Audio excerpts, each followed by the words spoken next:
जय बाबा नीम करोली। नमस्कार दोस्तों, स्वागत है आप सभी का आज की वीडियो में। दोस्तों, आज की वीडियो बहुत ही महत्वपूर्ण होने वाली है क्योंकि आज के दौर में हर व्यक्ति परेशान है। हम जितनी ज़्यादा मेहनत करते हैं उतने ही ज़्यादा परेशान रहते हैं। इसका सबसे बड़ा कारण यह है कि हम अपनी चीज़ों से संतुष्ट नहीं होते, हम खुश नहीं रहते। दोस्तों, साधन हमारे पास कम हो या ज़्यादा, पर सबसे महत्वपूर्ण हो जाता है कि हमें खुश रहना चाहिए। इससे कोई फर्क नहीं पड़ता कि आप अपने जीवन में क्या कर रहे हैं, चाहे वह कारोबार हो, सत्ता, शिक्षा, सेवा। आप ऐसा इसलिए कर रहे हैं क्योंकि आपके भीतर कहीं गहराई में एक भावना है कि इससे आपको खुशी मिलेगी। इस धरती पर हम जो कुछ भी करते हैं वह खुश रहने की इच्छा से ही करते हैं क्योंकि यह हमारी मूल प्रकृति है। जब आप बच्चे थे तो आप यूं ही खुश थे, वही आपकी प्रकृति है। खुशी का स्रोत आपके भीतर है। आप उसे हमेशा के लिए एक जीवंत अनुभव बना सकते हैं। जहाँ पर मन प्रसन्न हो, खुशी वहीं है। दोस्तों, जानते हैं, इस कहानी के माध्यम से एक बुढ़िया थी जिसके एक पुत्र था। उसका नाम रामदास था। दोनों ही निर्धन थे और बड़ी ही कठिनाई से जीवन व्यतीत कर रहे थे। एक दिन बुढ़िया के पुत्र ने अपनी माता से कहा, यहाँ पर तो मेरे लिए कोई काम नहीं है, आप मुझे अनुमति दीजिए ताकि मैं किसी दूसरे नगर को जाऊं। हो सकता है कि वहाँ पर मुझे कोई काम मिल जाए और मैं पैसा कमाकर वापस आऊं। बूढ़ी माँ ने अपने बेटे को एक सिक्का दिया और थोड़ी सी रोटी भी यात्रा मार्ग के लिए दे दी। इसके बाद उसने अपने पुत्र को विदा किया। बुढ़िया का बेटा चलते चलते एक बाजार पहुंचा। वहां पर उसने एक बूढ़े भिखारी को देखा। वह चिल्ला चिल्ला कर कह रहा था कि है कोई जो मेरे जीवन के अनुभव को एक सिक्के में खरीदे। कोई भी उस बूढ़े भिखारी की बात नहीं सुन रहा था। इस बीच उस युवक ने सोचा कि मेरे पास एक सिक्के के अतिरिक्त कुछ भी नहीं है, क्यों ना यह सिक्का मैं इस बूढ़े को दे दूं। उसने यह सोचते हुए कि आजीविका का प्रबंध करने वाला तो ईश्वर है, वह सिक्का बूढ़े को दे दिया। सिक्का देते समय युवक ने उस बूढ़े से कहा कि अब तुम मुझको अपने जीवन का अनुभव बताओ। बूढ़े ने कहा कि कोई भी अपनी वर्तमान स्थिति से संतुष्ट नहीं है। वह सोचता है कि इस स्थान से किसी दूसरे स्थान पर जाऊं ताकि मेरी स्थिति बेहतर हो जाए। बूढ़े ने कहा, मेरे हिसाब से तो वह स्थान उचित है जहां पर मन को शांति मिले। प्रसन्नता महत्वपूर्ण है, न कि स्थान। बूढ़े की बात सुनने के पश्चात युवा आगे बढ़ गया और चलते चलते एक जंगल में पहुंचा। वहां पर उसने देखा कि बहुत से लोग एक कुएं के किनारे पर जमा हैं। उसने उन लोगों से पूछा कि क्या हुआ। लोगों ने कहा, इस आशा के साथ हमारा कारवां यहाँ पर आया था कि इस कुएं से पानी निकालकर पिएगा। अब हम स्वयं प्यासे हैं और हमारे पशु भी प्यासे हैं। हमने कुएं से पानी निकालने के लिए कई बार रस्सी में बाल्टी बांधकर कुएं में डाली। हर बार रस्सी टूट गई और बाल्टी कुएं में गिर गई। अंत में हमने एक व्यक्ति को कुएं में भेजा ताकि वह हमारी बाल्टियों को वापस ले आए, किंतु वह भी वापस नहीं आया। पता नहीं कुएं में क्या है। युवक जो अपने घर से काम के लिए ही निकला था, उसने ये सोचा कि इन लोगों को अपनी योग्यता और क्षमता को प्रदर्शित करने का ये बहुत अच्छा अवसर है। हो सकता है कि कारवां के लोग इसे देखकर मुझे कोई काम सौंप दें। उसने कारवां वालों को संबोधित करते हुए कहा कि यदि आप अनुमति दें तो मैं कुएं में जाकर देखूं कि वहां पर क्या है। कारवां वालों ने उसे तुरंत ही कुएं में जाने की अनुमति दे दी। क्योंकि वे स्वयं इस कार्य से डर रहे थे। उन्होंने युवक की कमर में रस्सी बांधी और उसे कुएं में भेज दिया। वह दीवार के सहारे धीरे धीरे कुएं में उतर रहा था।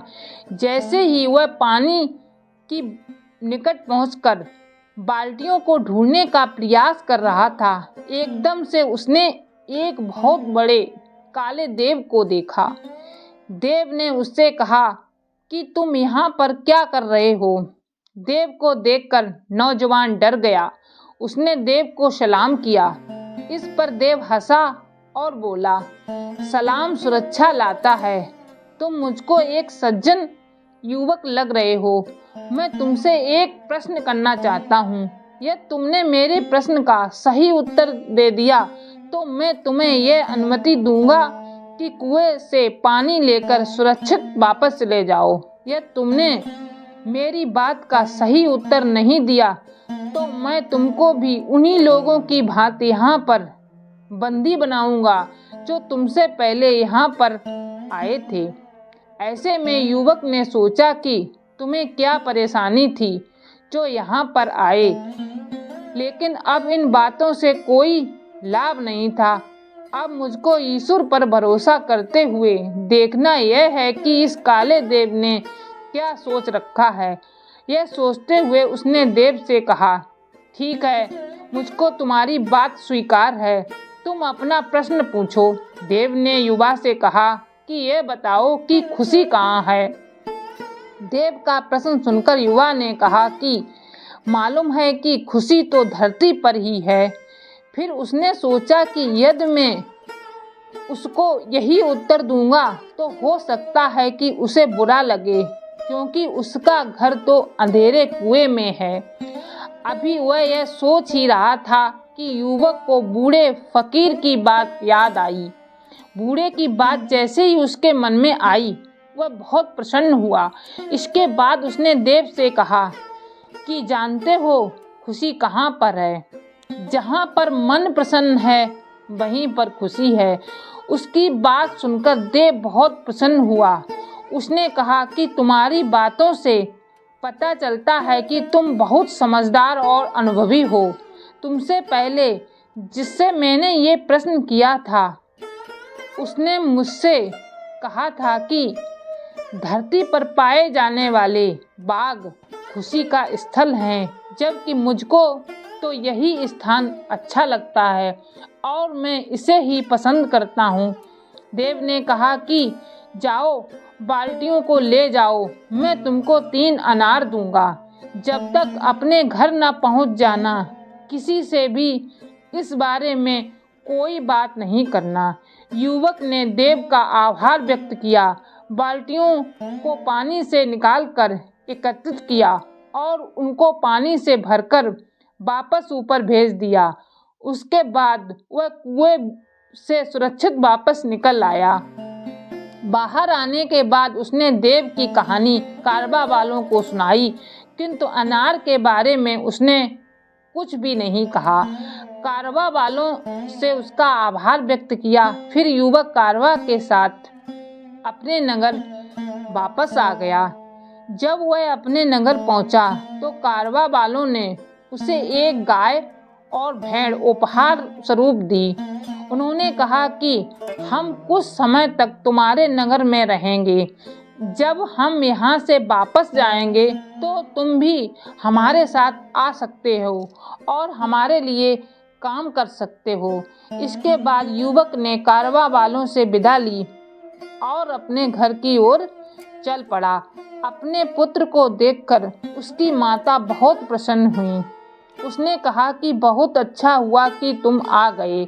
मुझको तो आशा नहीं थी कि तुम इतनी जल्दी वापस आ जाओगे। युवक ने कहा कि ईश्वर ने मेरी सहायता की। अब तक मुझे एक गाय और एक भेड़ उपहार में मिल चुकी है। कुछ दिनों के बाद अब मैं कारवा वालों के साथ उनके नगर जा सकता हूँ और उनके लिए काम कर सकता हूँ। रात को माँ और बेटे ने खाना खाया। माँ थकी हुई थी, अतः जल्दी सो गई। युवक ने अपनी जेब से एक अनार निकाला और उसका एक टुकड़ा काटा। अनार के दाने बहुत चमक रहे थे, जो जगमगाते रत्न की भांति थे। युवक को पता चला कि अनार के दाने बहुमूल्य रत्न हैं। यह जानकर वह बहुत खुश हुआ। वह कारवां के साथ यात्रा पर नहीं गया। उसने कुछ रत्न लिए और उन्हें जाकर बाजार में बेच दिया। उनसे मिलने वाले पैसों से उसने एक दुकान खरीदी और व्यापार आरंभ किया।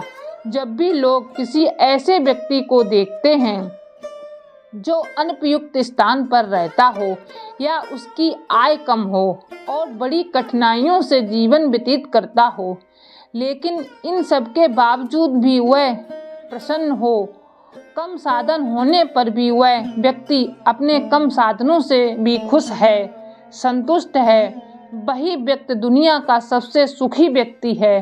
दोस्तों, जब हमें संतोष होता है तो हमारा जीवन सुखों से भर जाता है। हमें हर हाल में संतुष्ट रहना पड़ेगा, अर्थात खुशी वहीं पर है जहां मन प्रसन्न हो। दोस्तों, उम्मीद करती हूँ कि आज की वीडियो आपके लिए उपयोगी सिद्ध होगी। अगर वीडियो अच्छी लगे तो एक लाइक और चैनल को सब्सक्राइब अवश्य करें, क्योंकि आपके लाइक से ही हमारा मनोबल बढ़ता है। मिलते हैं ऐसी ही जानकारी से युक्त अगली वीडियो में। तब तक के लिए जय गुरुदेव, जय बाबा नीम करोली। गुरुदेव आपके सुमिरन से भव रोग नष्ट हो जाते हैं, भव रोग नष्ट हो जाते हैं, सब पाप मुक्त हो जाते हैं। गुरुदेव आपके। Subscribe to my channel and press the bell icon.